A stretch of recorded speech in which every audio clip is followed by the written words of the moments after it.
Bonjour à tous, j'espère que vous allez bien. Bienvenue pour ce nouveau numéro de l'Exode-Call, aujourd'hui numéro 128. Et pour ce numéro, je vous propose un exercice d'analyse autour des séries et plus précisément, on va parler de Power Series. L'énoncé précis du jour est le suivant. Nous avons une suite de nombres complexes AN qui vérifie les deux propriétés que vous voyez ici. D'une part, une convergence en module de la série, des termes donnés par la suite, et d'autre part, la série des AN à la puissance K pour tout cas entier naturel non nul qui va converger et qui plus est va valoir 0. On va alors pouvoir démontrer que toute la suite est finalement nulle. C'est un énoncé assez rigolo parce que là, on a des propriétés dépendant de séries qui elles-mêmes dépendent de la suite qu'on est en train d'étudier. Et connaître des propriétés sur la série nous permet de déduire des propriétés sur la suite qu'on est en train d'étudier. Ce genre de choses, ça peut apparaître, par exemple, naturellement quand on travaille avec des normes. Là, la première norme qui me vient à l'esprit par rapport au contexte, c'est je pourrais très bien regarder des suites complexes telles que la série en module converge de ces suites et considérer comme norme justement la valeur de ces séries en module des termes de ma suite. Et vous pouvez donc vérifier notamment la propriété que cette norme est bien définie. Ça signifie que la série ici vaut 0 implique que chacun des termes vaut 0. Et donc ça va notamment être impliqué par le fait que vous savez que tous les termes ici sont positifs, et donc vous avez une somme de termes qui sont positifs qui donne 0. Vous n'avez pas beaucoup de choix, ça veut dire que tous les termes de votre série doivent valoir 0. Donc ça, c'est un truc assez rapide qu'on applique là un peu bêtement quand on travaille avec des normes, et donc notamment qui me permet de faire un lien ici entre ce qui se passe pour une série et ce qui se passe pour une suite donnée.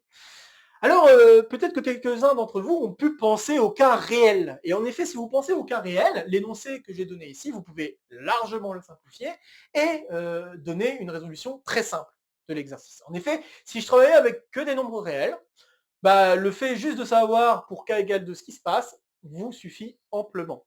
Si vous savez en effet que la somme des AN au carré converge, vous savez que les AN au carré vont être tous positifs si vous travaillez avec des réels, et encore une fois, vous avez une somme de termes positifs qui donne 0, donc ça veut dire que tous les termes doivent être nuls, et par conséquent, tous les AN sont nuls. Malheureusement ici, on ne travaille pas avec des nombres réels, on travaille avec des nombres complexes, donc on n'a aucun contrôle sur ce qu'il se passe concernant le signe, ou est-ce que ça aurait d'ailleurs même un sens de parler de signe, parce que quand on travaille avec des nombres complexes, quid du signe, hein, clairement. Après, on pourrait très bien faire intervenir un EU et comment dire, un, un exponentiel iθ, un truc du genre, mais c'est pas du tout ça qu'on va faire ici. Mais sachez que voilà, question de signe et tout ça, là on peut pas utiliser ça, clairement pas. Un autre truc auquel on aurait pu penser si on avait travaillé, au lieu de travailler avec une suite, donc une infinité de variables, on aurait pu travailler avec peut-être avec une finitude de variables, et ce genre d'équation peut vous faire penser peut-être à des matrices de Van der Monde. Ce qui n'est pas si bête. Si vous pensez à des matrices de Van der Monde, en effet, dans le cas fini, donc si on avait par exemple des variables qui vont de A1 jusqu'à un certain AN fixé, eh bien, vous pourriez regarder la matrice donnée, matrice Van der Monde donnée par ces variables A1, AN, et voir que les équations qu'on écrit ici sont des équations qui peuvent se réécrire comme produit matriciel par rapport à cette matrice de Van der Monde. Et donc étudier ce qu'il en est pour cette matrice de Van der Monde. Ça n'aurait pas été si bête que ça de penser comme ça, mais malheureusement, encore une fois, là on ne peut pas parce que on a cette fois-ci une infinité de variables qui sont en jeu. Donc on ne peut pas se permettre d'utiliser des matrices, ça ne fait pas trop sens de penser à ça, et donc encore moins penser matrice de Van der Waals. Mais bref, voilà, c'est juste pour élaguer quelques idées que vous aurez pu commencer à avoir, qui auraient pu simplifier amplement l'énoncé que j'ai donné ici. Et c'est là aussi que ça donne sa difficulté. C'est que d'une part, on travaille avec une suite, donc une infinité de variables, et que d'autre part, les conditions qui sont ici ne sont pas des conditions si simples à manipuler. C'est pas une question de je vais avoir à un moment donné une série de termes positifs. Absolument pas. Donc voilà, j'essaie de faire valoir en fait la difficulté de cet exercice qui, je trouve, est assez intriguant. Un exercice qui d'ailleurs peut s'attaquer en première année de classe préparatoire. Comme d'habitude, pour les exercices un peu difficiles, je préconise d'attaquer cet exercice plutôt en deuxième année de classe préparatoire, histoire d'avoir suffisamment de recul sur les notions de série et tout le tralala qui peut être derrière.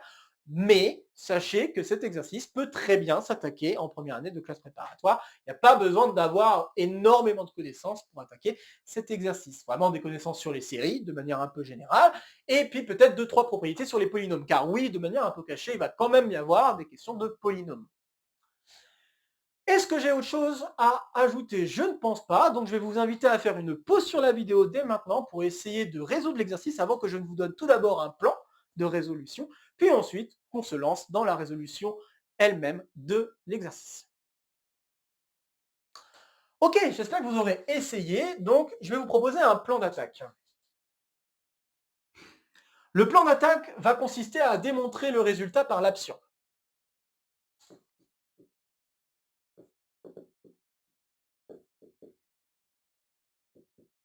Donc on va supposer que notre suite AN n'est pas entièrement nulle. Autrement dit, il existe un N tel que AN est non nul. Quitte à simplifier au maximum les choses, donc c'est-à-dire quitte à faire un changement d'indice et tout ça, on peut prendre le premier terme qui est non nul de notre suite et donc dire que A1 est non nul dans cette chose-là. Donc là, par l'absurde, on va supposer A1 non nul. Ok. Alors, première étape, on va introduire un epsilon positif. Ce epsilon, on va lui ajouter des contraintes plus tard. Bien sûr, il va falloir mettre des contraintes qui ne dépendent pas de tous les calculs qui vont suivre derrière. Pas trop en tout cas. Mais seulement à la fin, quand on va avoir peut-être un certain degré de liberté, on pourra changer la contrainte sur le epsilon. Ça arrive très souvent d'ailleurs dans pas mal d'exercices quand vous devez démontrer des choses de convergence et que vous devez faire intervenir des epsilon. Ça arrive très souvent que vous devez changer la formule du epsilon pour arriver à bien un truc plus petit que epsilon ou éventuellement peut-être essayer d'amener des contradictions. Et parfois, ça peut amener à ajouter d'autres contraintes. Pas que juste changer la formule du epsilon que vous prenez au départ, mais peut-être demander à ce que ce epsilon soit plus petit qu'une certaine valeur donnée. Voilà, donc juste pour le dire, il va y avoir ce genre de contrainte qui va devoir apparaître pour pouvoir amener à une contradiction. Pour l'instant, on va juste dire on a un epsilon strictement positif, et j'affirme la chose suivante, on peut montrer, et donc c'est ce que je vais vous proposer de faire dans un premier temps, montrer qu'il existe un entier naturel non nul grand N, tel que, eh bien, vous avez, pour tout K entier naturel non nul, le module de la série du reste de la série, en fait, donc n allant de grand N plus 1 à l'infini, donc des AN à la puissance K, ça c'est inférieur ou égal à epsilon à la puissance K. Donc ça va être la première étape. Deuxième étape, eh bien, on va faire un lien entre ce qu'on appelle les fonctions power series, donc ce genre de choses-là, et les fonctions élémentaires. Et ça s'appelle l'identité de Newton. Alors, avant de vous donner l'énoncé de l'identité de Newton qu'on va démontrer, je vais vous rappeler, ou en tout cas vous définir les fonctions qui vont nous intéresser. Donc, étant donné K et N des entiers naturels non nuls, donc là ici petit n, je vais noter, on peut définir la fonction PK, alors PK, je vais mettre un indice entre parenthèses N, ça ne veut pas dire dérivé, hein, qu'on soit bien d'accord, hein. C'est juste pour dire qu'il y a un autre paramètre, donc de x1, xn, ben ça va être juste la somme des xi à la puissance k, i allant de 1 à n. Et c'est ça qu'on appelle les power series, donc cette fonction-là, ce sont les power series. Et puis, on va aussi définir ce qu'on appelle les fonctions élémentaires. Donc, EK, pareil, parenthèse n, x1, xn. Alors, lui, ça va être la somme pour des ensembles i inclus dans un n, tels que le cardinal de grand I, c'est égal à k, du produit des AI, I appartenant à grand I.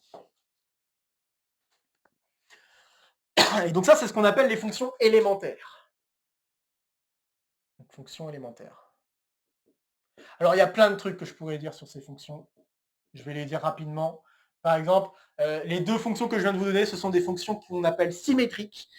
Symétriques parce que vous pouvez très bien échanger le rôle des variables x1, xn, ça va vous donner le même résultat. Déjà, voilà, ça c'est la première chose que l'on peut constater. La deuxième chose qu'on peut constater, c'est que ce sont des polynômes. Donc, puisque là, on a affaire à des sommes de bonhommes. Alors, je ne sais pas pourquoi j'ai mis AI. Ouais, j'ai mis AI peut-être en pensant à la suite. C'est x, il faut que je mette ici.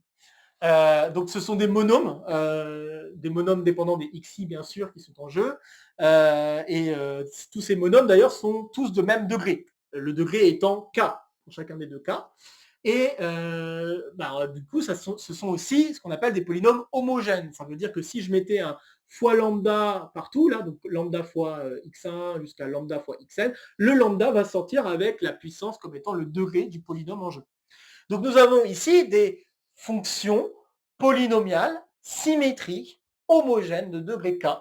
Et il se trouve qu'il y a plein de trucs qu'on pourrait dire sur ces fonctions-là. Elles sont en lien avec d'autres types de fonctions qui existent. Il y a aussi des fonctions dites monomiales, il y a aussi les fonctions dites fonctions de Schur, etc. Et pourquoi je parle notamment des fonctions de Schur? Ce sont des choses qu'on a pu discuter à travers le coin recherche saison 3. Et donc, je vous invite, si vous voulez en savoir peut-être un petit peu plus sur les fonctions symétriques, polynomiales et tout ça, toutes ces propriétés que je viens d'énoncer là, vous pouvez jeter un petit coup d'œil à la saison 3 du point recherche. Je vous mets un lien en description pour l'épisode dans lequel justement je parle un peu plus des fonctions de Shor. Et donc, notamment, il y a des questions de changement de base entre ces différentes fonctions. Et donc, en particulier, nous avons une identité qui permet de relier les fonctions élémentaires et les fonctions power series ici, qui va être la suivante. Alors, il ne faut juste pas que je me plante. Donc, nous allons avoir K. Est-ce que ça va être... Je suis juste en train de réfléchir. Oui, ça va être K. Donc, K fois EK, EKN, voilà, c'est ça. K fois EKN, qui va être égal à la somme pour I allant de 1 à K de EK. Ah, il faut que je fasse attention. Hop. Donc il y a un moins 1 puissance qu'il faut que je mette. Un moins 1 puissance I moins 1. EK moins I N. P I N. Voilà. Donc là, j'ai précisé quand même le nombre de variables qui sont en jeu. Je tiens aussi à préciser qu'il y a quelques parties. Donc les power series, il n'y a pas trop de problème d'ailleurs sur leur définition. Même si par exemple je prends k égale 0, ça fera une somme de 1 éventuellement. Bon, voilà, c'est pas forcément gênant. Pour les fonctions élémentaires, on pourra constater que si je prends un ensemble plus grand, donc si je prends k plus grand que n strict, la fonction élémentaire vaut 0. Donc juste pour vous faire la remarque, donc si je prends ça avec k plus grand strict à n, ça fait 0. Et un autre constat aussi que j'aimerais faire, c'est que si vous prenez EK, je vais y arriver. Ah oui, voilà. Donc si vous prenez E0, c'est ça que je veux faire, donc si vous prenez E0n, alors là vous vous retrouvez avec juste l'ensemble vide. Donc il y a bien un seul élément dans votre somme. Et produit sur un ensemble vide, ça donne 1. Donc E0n, ça donne toujours 1. Voilà, donc c'est des cas particuliers de calcul de fonctions élémentaires qu'il faut quand même repérer par rapport à ce qu'on va dire d'ailleurs dans la résolution et dans cet établissement de cette relation. Et un dernier truc que j'aimerais vous faire remarquer qui vous permettra peut-être d'avoir des idées de comment démontrer cette propriété-là, c'est que cette formule-là peut vous faire penser à quelque chose vis-à-vis des polynômes, et notamment des questions de relation coefficient-racine. Donc si vous commencez à penser à ça, probablement que vous devriez avoir des idées pour établir la relation qui est demandée. Bien, alors voilà, ça c'est dit. Donc ça c'est notre deuxième étape avec les fonctions élémentaires et les power series. Troisième étape, j'affirme qu'on peut démontrer alors que pour tout cas, on a alors le module de EK grand N. Là on va s'intéresser à EK grand N calculé en A1 A grand N. Ça c'est plus petit ou égal à epsilon à la puissance K. Et 4, j'affirme qu'avec tout ça on peut conclure. Et je rappelle que dans la conclusion, il va falloir probablement ajouter une contrainte supplémentaire sur le epsilon pour aboutir à une contradiction. Bon voilà, je pense que j'ai dit tout ce que j'avais à dire pour vous établir ce plan de résolution. Je vous invite donc à nouveau à faire une pause sur la vidéo pour essayer de résoudre cet exercice avec ce plan en main, ce plan qui restera affiché tout le long de la résolution. Donc n'hésitez pas à faire des pauses sur la vidéo pour essayer de résoudre l'exercice en suivant ce plan avant que je ne me mette à résoudre moi-même l'exercice. Ok. Permettez-moi aussi de rappeler de ne pas hésiter à faire des pauses au milieu de la résolution s'il y a des choses qui ne vous paraissent pas claires, si vous avez besoin de réécouter, c'est vraiment fait pour ça, le support vidéo. N'hésitez pas à le faire. C'est parti pour la résolution. Alors, pour résoudre cet exercice, donc, première étape, on nous demande de démontrer cette chose-là. Pour démontrer cette chose-là, c'est pas très difficile. Il suffit de penser au fait que vous avez l'absolue convergence de votre série. Donc, comme la série des AN comme ceci converge, alors vous pouvez affirmer qu'il existe bien un entier naturel grand N non nul, tel que vous avez la série pour n allant de grand N plus 1 à l'infini des modules de AN qui est inférieur à epsilon. Et ça vous permet déjà de démontrer ce qui se passe pour k égale 1. En effet, utilisez une inégalité triangulaire et vous pouvez conclure. Je vais le faire après, j'aimerais d'abord démontrer le résultat pour n'importe quel k, pour n'importe quelle valeur de k. Donc, soit maintenant k un entier naturel non nul, et je vais regarder ce qui se passe pour la série des AN à la puissance k plus 1, tout comme ça, avec AN mis en module.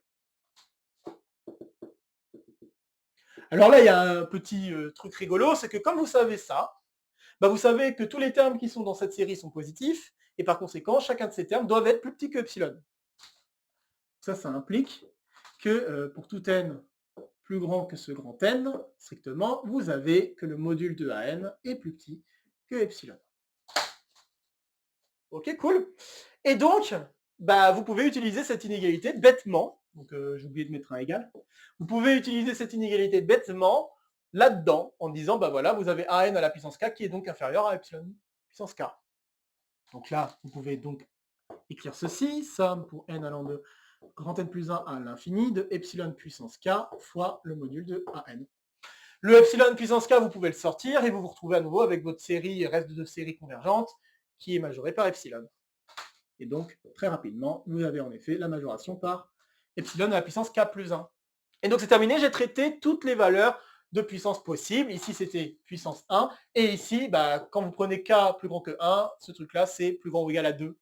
Donc vous avez en effet toutes les autres puissances qui conviennent. Donc on a réussi à démontrer quasiment le bon résultat. Il me manque à mettre les modules à l'extérieur, mais pour pouvoir mettre les modules à l'extérieur, il suffit de penser inégalité triangulaire.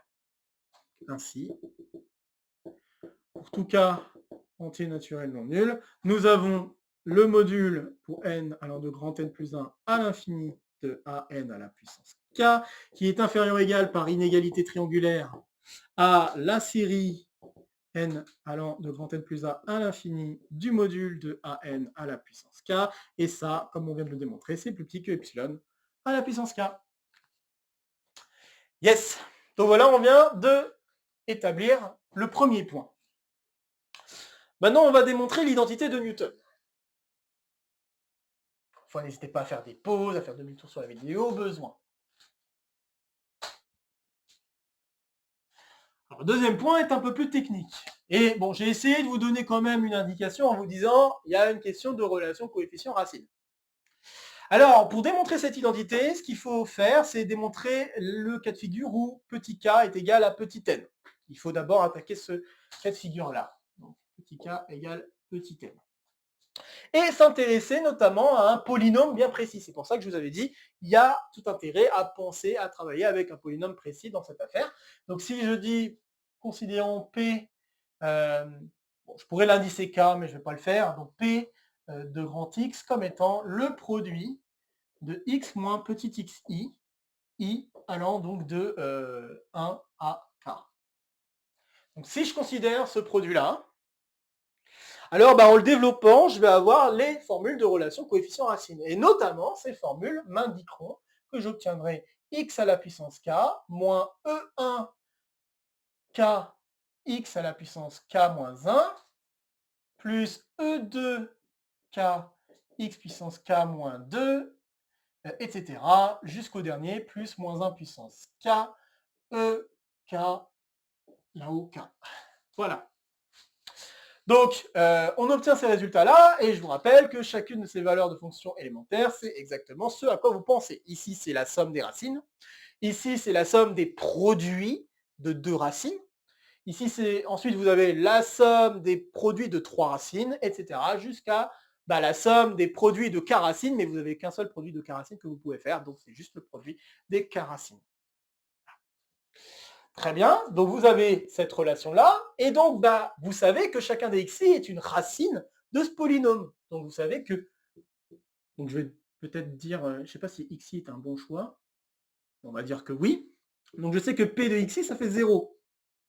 Et si je remplace, ça veut dire que j'ai xi à la puissance k moins e1k xi à la puissance k moins 1, plus blablabla, et le dernier, je vais avoir moins 1 puissance k ek k. Donc je me retrouve avec ça, ok, et qu'est-ce que je vais faire? Bah, je vais tout bêtement sommer par rapport à toutes les racines. Donc si je fais la somme par rapport à toutes les racines, i allant de 1 à k, je fais une somme ici pour i allant de 1 à k, de tout ce machin-là, et si je regarde terme à terme ce qui se produit, bah tiens, c'est rigolo, j'ai la somme des xi à la puissance k. Bah, c'est justement la power series donnée par x1, xk, mais à la puissance k. Ici, pareil, donnée par x1, xk, mais à la puissance k-1, etc., etc.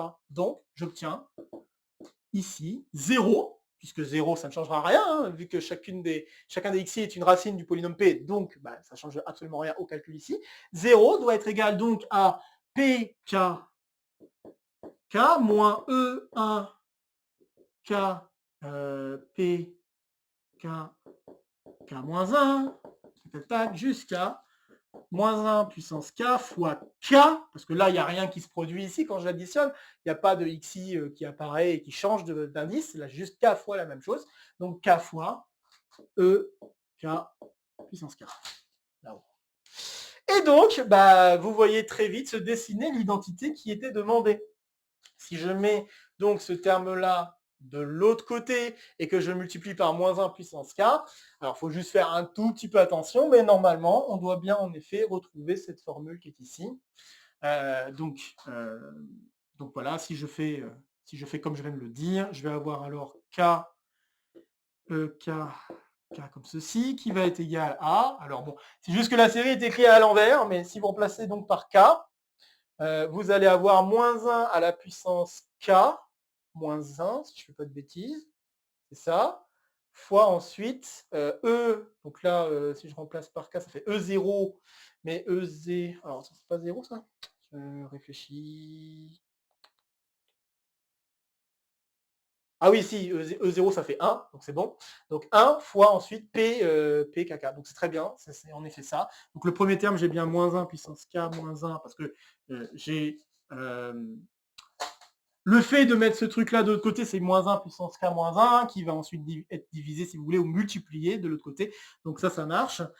Fois E0, mais le E0, ça fait 1, fois P k à la puissance k. Puis après, vous allez vous retrouver, là, il y a un moins qui apparaît, et donc on peut dire que ça enlève un moins à mon moins 1 puissance k moins 1, donc ça va faire plus moins 1 puissance k moins 2, E1 k p. D'ailleurs, pourquoi j'ai mis k ici? C'est k moins 1. Donc k moins 1, et ici c'était k. On va y arriver. Donc pk moins 1, k, voilà. Etc. etc. Et donc ça, c'est exactement, enfin, si tout va bien, je vous laisse le checker par vous-même, si tout va bien, on obtient bien la bonne formule, donc moins 1 puissance i moins 1, e k moins i, k, et ici p, pi, que je fasse pas de bêtises encore une fois, k, ouais. C'est le nombre de variables encore une fois. Ok, donc ça c'est le cas particulier où petit k est égal à petit n. Alors maintenant, il faut essayer de réfléchir à qu'est-ce qui se passerait si j'avais peut-être un peu plus de variables dans l'affaire ou si j'en avais un peu moins. Alors, si j'avais un peu moins de variables dans l'affaire, donc si n est supérieur strict à k, alors je ne sais pas si c'est le cas le plus simple à traiter. Peut-être que le cas le plus simple à traiter, c'est n plus petit strict à k.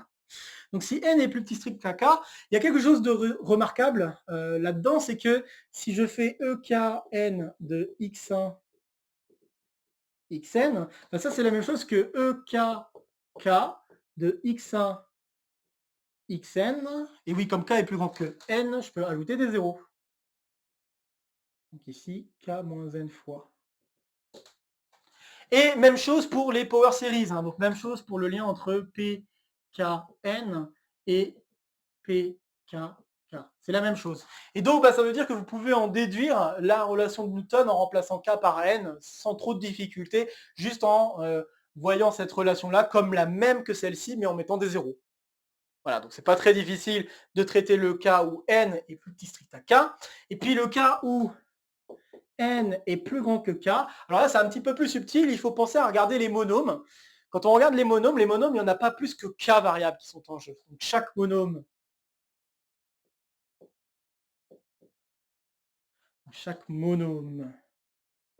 en jeu sont formés d'O plus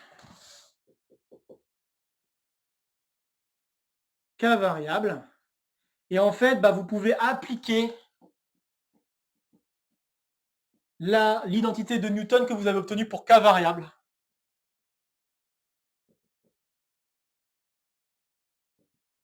sur ces k variables. Je ne vous fais pas le détail des calculs, je vous invite à le faire par vous-même. C'est pas si difficile à voir, mais il faut quand même l'écrire. Et là, bon, bah, juste par question de temps, je vais éviter de me lancer là-dedans, puisque j'aimerais aller un peu plus loin dans la résolution. Mais je vous invite fortement à faire un petit peu de détail pour voir qu'est-ce qui se passe exactement. En fait, chacun des monômes, vous allez appliquer vraiment EK, K de la famille de variables que vous avez sous la main, et vous allez pouvoir avoir la formule qui est ici. Et pour chacun des monômes avec K variables, vous faites la même chose. Et normalement, à la fin, en rassemblant un peu tous les termes que vous avez obtenus, vous devriez retrouver les fonctions élémentaires avec les n variables qui sont en jeu. Voilà globalement et très rapidement ce qui devrait se passer. Encore une fois, je ne rentre pas dans tous les détails. Je vous invite fortement à le faire un peu par vous-même. Bien, alors maintenant, grâce à tout ça, on a alors établi l'identité de Newton telle que demandée. On va pouvoir attaquer la troisième partie de la résolution. Hop.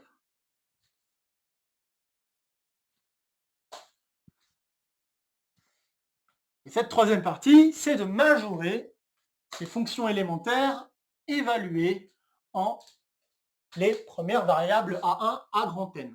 Alors tout de suite, un truc qui devrait vous piquer un peu au vif, c'est quel est le lien que vous pourriez avoir entre cette majoration-là et la majoration demandée. Eh bien ce lien, il n'est pas si difficile à obtenir. En effet, lui, la série que vous avez ici, vous pouvez très bien la changer par la somme partielle allant de 1 jusqu'à grand N. Pourquoi ? Parce que vous savez que la série vaut 0. Donc en fait, donc 3.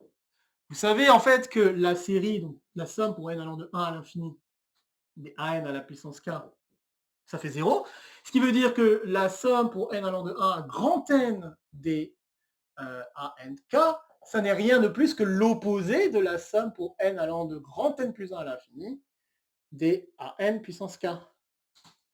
Et donc par conséquent, à cause de ce lien que vous avez ici, vous pouvez alors avoir que le module de la power series, donc ici il y a quoi? Il y a grand N variable et on fait la puissance k, donc comme ceci, donc P indice k grand N, calculé en A1 à grand N, ben c'est aussi inférieur ou égal à epsilon à la puissance k.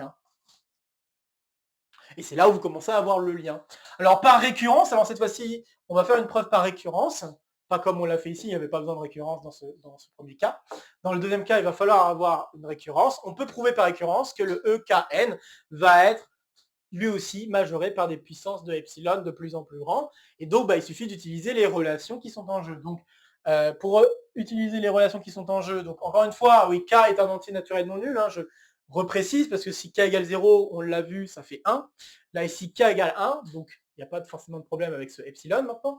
Et donc, si K égale 1, bah, en fait, un truc qu'on peut constater très vite, c'est que E1N, c'est la même chose que P1N. Je vous laisse vous amuser à le vérifier par vous-même. Là, ici, vous devez prendre des ensembles avec un seul élément, et vous faites des produits d'un seul élément, et vous faites la somme de ces trucs-là. Puis ici, vous faites la somme des éléments à la puissance 1. Donc, bah, assez rapidement, on voit l'égalité entre ces deux choses. Donc, évidemment, bah, P1N, on sait que c'est inférieur à epsilon, donc lui, c'est inférieur à epsilon.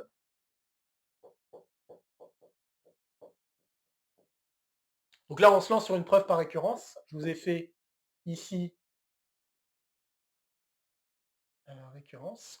Donc je vous ai fait ici l'initialisation. Après, il faut bien sûr faire l'hypothèse de récurrence. Donc on fixe un entier K, on suppose que c'est vrai pour n'importe quel, alors, soit pour ce cas-là, soit pour n'importe quel. Ici, il faut faire une récurrence forte, peut-être. Donc il faut supposer que c'est vrai pour n'importe quel indice i plus petit ou égal à k, et il faut ensuite montrer que c'est vrai pour k plus 1. Et donc pour k plus 1, vous utilisez la relation qui est ici. Donc en effet, pour l'hérédité, je vais y arriver, hein. L'hérédité, nous avons que k plus 1 fois e k plus 1 grand N, où là je ne vais plus mettre les variables 1 à n, encore une fois pour éviter de surcharger les notations que j'utilise. Donc on a ça et je mets ça en module. Ça je sais que c'est égal, et donc en utilisant l'inégalité triangulaire, je vais pouvoir faire disparaître les moins 1 puissance et avoir somme pour i allant de 1 à k plus 1 de module de e, que je fasse pas de bêtises, donc e k plus 1 moins i grand N, c'est ça, fois ensuite P I grand N. Or, les PI grand N, je sais déjà qu'ils sont plus petits que epsilon à la puissance I.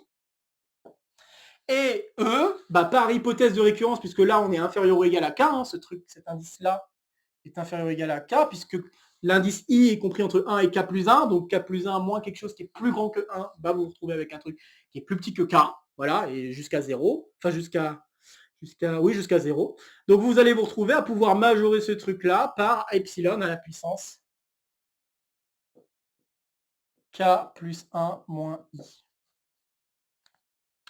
Alors je vous ferai remarquer que oui, j'ai fait l'initialisation à 1, mais on pouvait faire l'initialisation à 0, puisque E0 de n, comme je l'ai dit, ça fait 1. Et c'est bien sûr majoré par epsilon à la puissance 0, epsilon à la puissance 0, valant 1. Voilà. Pas de problème, hein, juste pour vous montrer que oui, tout est sous contrôle. Donc maintenant que j'ai ça, ok, je peux conclure, puisque ce truc-là, c'est un produit de nombres positifs, donc pas de problème sur la majoration. J'obtiens alors, majoré par somme pour i allant de 1 à k plus 1 du produit de ces deux epsilon qui donne juste epsilon à la puissance k plus 1, donc ça dépend plus de i, ça va me donner donc exactement k plus 1 fois epsilon à la puissance k plus 1. Et donc le k plus 1 étant aussi positif, je peux bien sûr le sortir du calcul du module et diviser par k plus 1, puisque ce truc-là est non nul. Je conclus en effet que ek plus 1 grand N en module est inférieur ou égal à epsilon à la puissance k plus 1. Et voilà, je viens de terminer la partie héréditaire de la preuve par récurrence forte et conclure qu'en effet, chacun des EKN est inférieur à epsilon k. Parfait. Alors maintenant, j'affirme que grâce à tout ça, on peut conclure.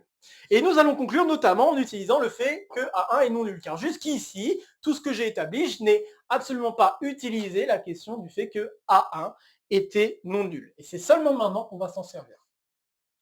Encore une fois, n'hésitez pas à faire des pauses ou à faire demi-tour sur la vidéo s'il y a des choses qui ne vous ont pas paru si claires que ça. Hop, une fois le format vidéo est fait pour ça. Donc, quatrième et dernière partie. Alors, comment conclure? Donc, pour conclure, comme j'ai dit, je vais utiliser le fait que A1 est non nul. Et je vais utiliser cette propriété avec les polynômes. Parce que bon, là, je l'ai mis avec grand N variable, rien ne m'empêche de refaire le calcul avec un peu moins de variables que grand N. C'est pas interdit. Et puis, disons-le, si on veut, on peut aller même jusqu'à un peu plus de variables qui seraient en jeu. Donc, si on réfléchit un petit peu, avec cette petite propriété que j'ai utilisée là, cette identité de Newton, eh bien, je pourrais très bien refaire le calcul avec A1 et me rendre compte que A1, donc, je ne fais pas de bêtises, donc si je prends... Réfléchissant, parce que j'ai pas envie de faire trop de bêtises là. Oui. Donc si je prends... Je pense que je dois prendre juste grand N. Je suis en train de réfléchir si j'ai besoin de prendre autre chose que grand N ou pas. Mais je pense que non, hein, j'ai juste besoin d'utiliser grand N à mon avis. Ok, je vais la faire en utilisant grand N, on va voir ce qui se passe. Donc, Quand je dis grand N, c'est que je veux regarder E grand N grand N. C'est ça que je veux regarder. Donc si je veux regarder E grand N, je peux réutiliser l'idée de la preuve de tantôt. Si vous repensez à la preuve de tout à l'heure, nous avions le produit pour i allant de 1 à, là je vais mettre grand N, de x moins ai. Je vais considérer ce polynôme-là. Et ce polynôme-là, je sais qu'il s'annule en A1. Et grâce à ce polynôme-là, je sais qu'en le développement, je me retrouve avec xn moins ensuite e1 n xn moins 1. Est-ce que c'est bien ça que je... Oui, bah c'est bon. Ok, oui, c'est bon. E1 grand N, et puis ensuite plus blablabla, jusqu'à E moins 1 puissance K. Oui, c'est ça. E, K, et c'est même puissance N. E grand N, grand N. Donc je me retrouve avec ça,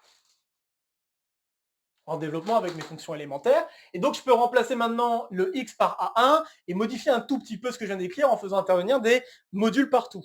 Donc si j'utilise A1, je sais que là, en remplaçant par 1, je vais obtenir 0. Et puis je vais utiliser le module de A1. Donc là, je vais dire soit alpha, juste pour simplifier, le module de A1. Et je vais alors obtenir quoi? Je vais obtenir alpha à la puissance grand N, qui va être inférieur ou égal, et là j'utilise les inégalités triangulaires, inférieur ou égal à la somme, alors je vais utiliser la formule telle qu'elle est écrite ici, mais je vais juste remplacer x par, enfin le PI ici, le PIN par directement la puissance de alpha correspondante, donc je vais avoir module, et j'utilise l'inégalité triangulaire en même temps, donc je vais avoir module de E k moins i grand N, fois alpha à la puissance i allant de 1, j'espère que je ne fais pas de bêtises.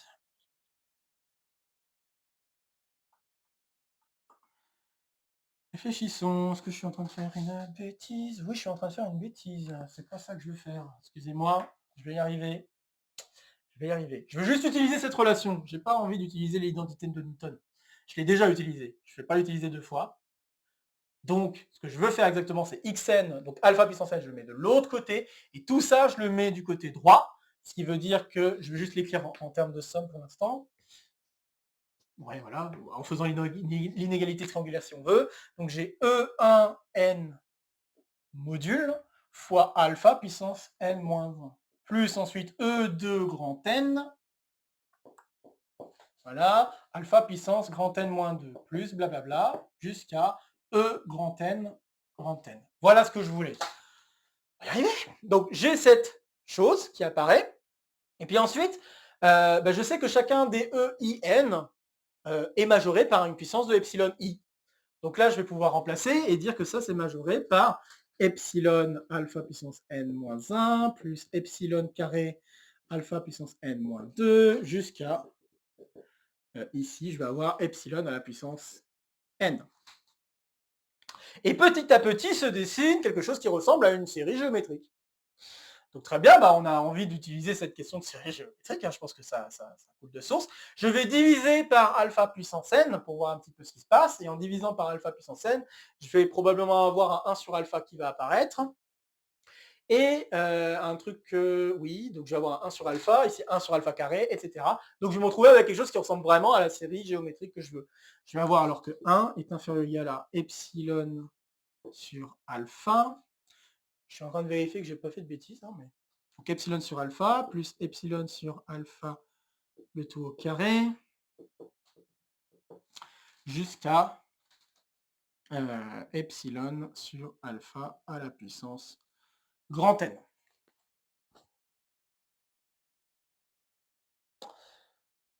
Ok. En train de réfléchir. Parce que là, c'est là où on arrive à la contradiction. Donc la contradiction, elle va venir du fait qu'on va pouvoir majorer ce truc-là par quelque chose, en faisant un bon choix de epsilon. Et donc c'est là où il va falloir utiliser une contrainte supplémentaire sur le epsilon. Et là, je pense que la contrainte supplémentaire que je veux poser, parce qu'en fait, ce que je veux, c'est que cette série géométrique soit plus petite que 1. Voilà ce que je veux, bêtement. Parce que là, j'ai un truc plus grand ou égal à 1. Je veux juste faire en sorte que ce truc-là soit plus petit que 1. Peu importe la valeur de grand N que je choisis. Donc si je veux que ce soit plus petit que 1, alors soit on pourrait très bien faire le calcul de la série géométrique avant, ce qui n'est pas une mauvaise chose, soit on peut tout de suite donner une contrainte qui nous permet d'assurer que ce truc-là doit être plus petit que 1. Donc ce que je vais faire, c'est que je vais faire un choix d'epsilon bien particulier pour que cette division donne exactement 1,5. Parce que si je fais ça, là, je vais être assuré que ce truc-là va être plus petit que 1. Et je vais normalement gagner. Donc, si je dis, donc si on suppose que epsilon est plus petit que 1,5 de alpha, donc ça, chose qui est tout à fait possible, puisque je rappelle que A1 est censé être non nul. C'est une hypothèse de départ que nous n'avons absolument pas utilisée tout du long de notre raisonnement. Donc, partie 2, partie 3, j'ai pas du tout utilisé quelque chose concernant alpha, ou en tout cas des conditions par rapport à alpha. J'ai donné des conditions par rapport à epsilon strictement positifs, mais rien par rapport à alpha, donc tout va bien. Si j'utilise maintenant cette condition supplémentaire que je peux supposer du tout début, donc c'est ce que je disais ici, eh bien je vais pouvoir m'assurer que ce truc-là est donc plus petit que 1,5. Et par conséquent, ceci, ça va être plus petit que 1,5 plus 1,5 carré jusqu'à 1,5 puissance grand N. Et donc ça, c'est inférieur ou égal à la série géométrique complète, puissance I allant de 1 à l'infini. Or, cette série géométrique, c'est exactement égal à 1. Je vous invite à le faire par vous-même, c'est pas difficile. Donc cette série géométrique, ça donne 1. Et voilà, on arrive à une... alors, c'est vrai que c'est pas tout à fait une contradiction, parce que je me rends compte que j'ai pas mis d'inégalité stricte. J'aurais peut-être dû mettre des inégalités strictes. Alors, probablement que je peux mettre une inégalité stricte ici. Pourquoi ? Parce que là, c'est une somme finie. On va arriver à un certain grand N, donc je peux mettre une inégalité stricte là. Et en mettant une inégalité stricte là, avec le 1 qui est ici, on arrive à une contradiction, on n'a que 1 est inférieur strict à 1. Voilà. Sinon, on pouvait faire autrement en choisissant epsilon encore un tout petit peu plus petit, en mettant peut-être un tiers de alpha. Pourquoi pas? Mais bref, l'idée c'est de choisir une bonne valeur pour une bonne condition sur le epsilon pour faire en sorte que ces choses-là, cette série-là, puisse être majorée par la série géométrique associée, celle à laquelle on s'attend, et majorée notamment par une valeur qui serait donc la limite de cette série géométrique, une valeur qui doit être plus petite que 1. Et ça, on peut s'assurer que ce serait plus petit que n'importe quoi, puisqu'on peut constater que le epsilon sur alpha va être en facteur du résultat qu'on va obtenir à la fin. Certes, c'est vrai qu'il y a encore peut-être deux, trois petits trucs à ajouter, mais en dehors de ça, vraiment, on voit que plus epsilon va être plus petit, plus on peut faire en sorte que cette quantité soit aussi petite qu'on veut. Là, il faut juste trouver une bonne valeur de epsilon pour faire en sorte que tout fonctionne au mieux. Donc voilà, c'est terminé. On a une contradiction avec l'hypothèse de base qui disait que A1 était non nul. Donc ça veut dire que A1 est nul. Et donc si je vous rappelle ce que j'avais fait au tout début, je vous ai dit, si vous supposez que votre suite est non nulle, vous pouvez toujours réindexer votre suite de façon à ce que le premier terme non nul corresponde exactement à A1. Donc si A1 ne peut pas être non nul, ça veut dire que A1 est toujours nul, peu importe la réindexation que vous allez faire, ce qui veut dire que la suite tout entière doit être nulle. Voilà. Conclusion de l'exercice, et ceci termine cet exposé. Je pense que j'ai pas grand-chose d'autre à ajouter. Je trouve que c'est un très joli exercice qui paye pas de mine à la fois, bon, même s'il y a de la difficulté, notamment par rapport à cette identité de Newton, et peut-être 2-3 aspects techniques, mais peut-être pas si difficiles à manipuler, je pense. Bref, je trouve que c'est un exercice assez intéressant, et vous voyez que c'était pas si évident à traiter comme contrainte. Comme je l'ai dit tantôt, on aurait pu penser à des cas particuliers dans lesquels ces contraintes-là sont un peu plus évidentes à manipuler et à permettre une conclusion, notamment nombres complexes qui ne seraient pas des nombres complexes mais des nombres réels, et puis peut-être le cas où on aurait une finitude de termes. Là, dans ce cas-là, on aurait pu penser à Vandermonde éventuellement. Mais voilà, vous voyez qu'il a fallu passer à travers toute une partie assez difficile où on a utilisé des relations coefficient-racine. Je trouve ça génial, ça, le lien coefficient-racine, pour pouvoir changer les formules de Power Series en des formules avec des fonctions élémentaires. Et ces fonctions élémentaires nous ont permis de conclure, puisqu'elles permettent de faire le lien avec les coefficients racines d'un polynôme, et donc notamment cette formule-là que j'ai fait apparaître et pour laquelle j'ai utilisé l'annulation de A1. Voilà. Bon, bah, c'est tout pour aujourd'hui. Donc, comme d'habitude, n'hésitez pas à partager la vidéo si vous connaissez des camarades qui pourraient être intéressés par cette vidéo ou par le contenu de la chaîne de manière plus générale. N'hésitez pas à laisser en commentaire vos questions, vos remarques, vos retours concernant cet exercice. Ici, comme d'habitude, ça sera pour me soutenir. Ici, ça sera pour vous abonner. N'oubliez pas d'activer la clochette. De nouvelles vidéos vont se proposer à vous pour continuer à faire le tour de la chaîne. Et sur ce, je vous retrouve très vite pour de prochaines aventures mathématiques. Portez-vous bien et à très bientôt. Salut à tous!